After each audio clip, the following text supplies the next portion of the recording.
semuanya. Kalau kita lihat lampion merah udah di mana-mana, terus dengar suara petasan, wah itu tandanya Imlek udah dekat. Tapi tahu nggak sih, di balik semua kemeriahan itu ada cerita yang usianya ribuan tahun. Nah kali ini kita bakal kupas tuntas makna sebenarnya dari perayaan yang luar biasa ini. Yuk kita mulai. Angpau, barongsai, itu kan yang paling kita kenal ya. Seru banget emang. Tapi, pernah nggak sih kita berhenti sejenak dan bertanya, sebenarnya inti dari semua ini tuh apa? Apa sih yang sebetulnya lagi dirayakan? Nah, pertanyaan besar itulah yang mau kita jawab bareng-bareng. Oke, untuk ngerti, kita mulai dari yang paling dasar dulu ya. Imlek itu intinya adalah tahun baru berdasarkan kalender bulan. Beda sama kalender Masehi yang kita pakai sehari-hari, yang patokannya matahari. Nah, karena patokannya bulan, makanya tanggalnya tuh selalu geser-geser tiap tahun.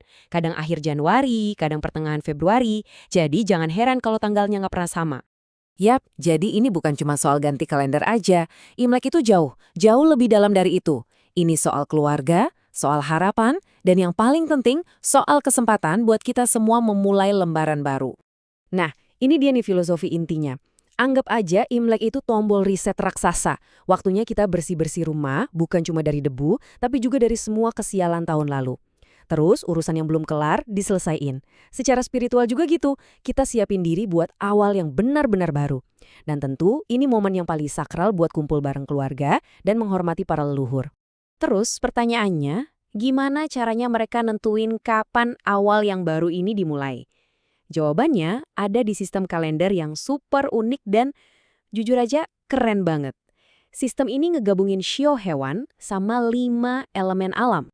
Oke, kita mulai dari lapisan pertamanya ya. Ada 12 hewan zodiak atau yang lebih kita kenal sebagai shio. Pasti sering dengar kan? Nah, katanya nih menurut legenda, 12 hewan inilah yang dulu datang pas diundang sama Sang Buddha. Makanya tiap tahun dinamain sesuai urutan kedatangan mereka. Ada tikus yang katanya cerdik, kerbau yang pekerja keras, macan yang pemberani, dan seterusnya. Nah, setiap hewan ini dipercaya mewarnai tahunnya dengan karakter mereka. Itulah kenapa kita sering ngerasa tiap tahun tuh punya vibe atau energi yang beda-beda. Eps, tapi tunggu dulu. Ceritanya nggak berhenti di situ. Sistem ini masih punya satu lapisan lagi yang bikin semuanya jadi makin kompleks dan makin menarik, yaitu 5 elemen alam. Jadi ada 5 elemen, kayu, api, tanah, logam, dan air. Kelima elemen ini gantian berpasangan sama shio-shio tadi. Makanya nggak cuma ada tahun macan doang. Bisa jadi ada tahun macan api yang katanya penuh semangat. Atau di siklus lain ada tahun macan tanah yang katanya lebih stabil. Jadi beda lagi karakternya. Nah, coba deh bayangin ada 2 roda yang muter barengan. Roda pertama isinya 12 hewan, roda kedua isinya 5 elemen. Kombinasi unik dari putaran 2 roda inilah yang ngebentuk satu sistem kalender yang utuh. Dan disinilah bagian yang bikin kita wow. Coba kita hitung ya. 12 hewan dikali 5 elemen. Hasilnya adalah siklus raksasa selama 60 tahun. Artinya apa? Artinya kombinasi spesifik kayak tahun naga api misalnya. Itu baru akan keulang lagi 60 tahun kemudian. Gila kan? Ini yang bikin setiap tahun jadi benar-benar unik. Oke. Filosofinya dapat, kalendernya yang rumit juga udah kebayang.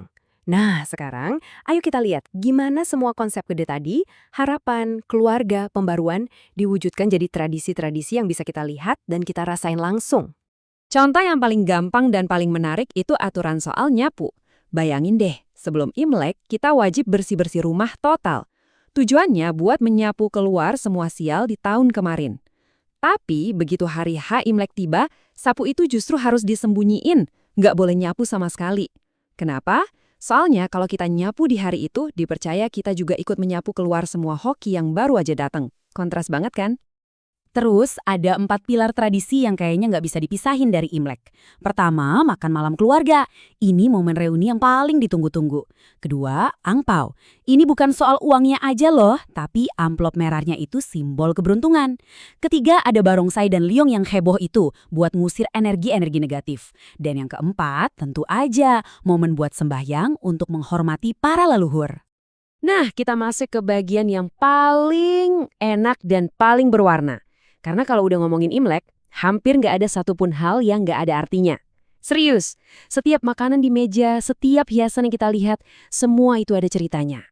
Coba deh kita lihat makanannya. Kue keranjang yang lengket itu melambangkan harapan biar rezeki dan karir kita makin nanjak dan lengket terus. Terus ikan, dalam bahasa Mandarin pengucapan kata ikan itu mirip sama kata surplus atau lebih. Jadi makan ikan itu harapannya biar rezeki selalu berlebih.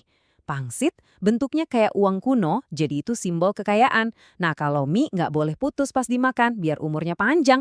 Keren ya? Warnanya juga punya bahasa sendiri. Merah itu ada di mana-mana kan? Itu bukan cuma biar rame loh, ada legendanya. Katanya warna merah itu bisa nakutin monster jahat bernama Nian. Makanya, merah jadi simbol perlindungan, kebahagiaan, sekaligus penangkal sial. Kalau emas, ya jelas ya, ini simbol kekayaan dan kemakmuran yang jadi harapan semua orang. Oke, sebagai penutup, ayo kita lihat gimana semangat Imlek ini bisa bertahan ribuan tahun dan bahkan menemukan tempat yang spesial banget di zaman kita sekarang, khususnya di Indonesia ya. Nah, ini fakta yang mungkin bikin kaget sebagian dari kita. Perayaan Imlek itu sebenarnya bukan cuma sehari 2 hari loh. Secara tradisi, festivalnya itu berlangsung selama 15 hari penuh. Dan puncaknya ada di hari terakhir. Puncaknya ini namanya Cap Gomeh, artinya malam ke-15. Ini malam penutupan rangkaian perayaan Imlek, yang biasanya dirayain dengan festival lampion yang super meriah. Langit malam jadi terang benderang, penuh harapan untuk tahun yang baru.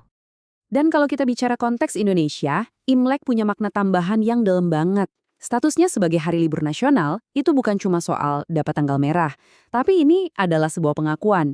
Sebuah simbol yang kuat banget tentang keberagaman kita, tentang toleransi, dan tentang gimana tradisi kuno bisa jadi bagian penting dari identitas kita sebagai bangsa. Jadi setelah kita bahas panjang lebar, apa sih intinya? Imlek dengan semua tradisinya yang kaya itu sebenarnya ngingetin kita soal nilai-nilai yang ya kita semua rasakan. Universal. Pentingnya keluarga, pentingnya rasa syukur, menghormati leluhur atau masa lalu kita, dan yang paling penting, jangan pernah kehilangan harapan buat masa depan yang lebih baik. Nah, pertanyaan terakhir buat kita renungkan bareng-bareng. Di dunia modern yang serba cepat dan kadang bikin pusing ini, gimana ya caranya kita bisa bawa kembali nilai-nilai kuno tadi? Nilai soal keluarga, soal memulai lagi dari awal, dan soal harapan. Gimana nilai-nilai itu bisa tetap relevan di hidup kita sekarang? Coba deh dipikirin. Terima kasih sudah menyimak.